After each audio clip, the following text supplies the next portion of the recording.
সজনা পাতার হচ্ছে প্যালকা রান্না করতেছি। এই যে লবণ দিয়ে দিলাম জলে, দিয়ে দিচ্ছি রসুন,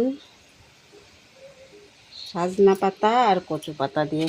রসুন দিয়ে দিলাম, লবণ দিয়ে দিলাম, এখন দিব সোডা। সোডা দিয়ে দিলাম।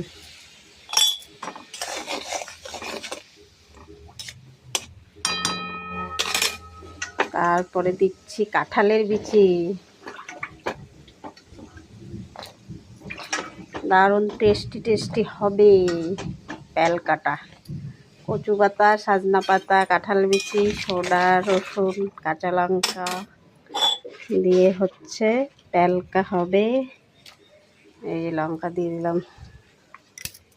এরকম করে কে কে খাও বলবে কমেন্টে।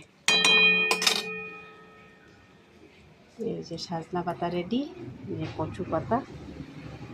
আমার প্যালকা রান্না কমপ্লিট।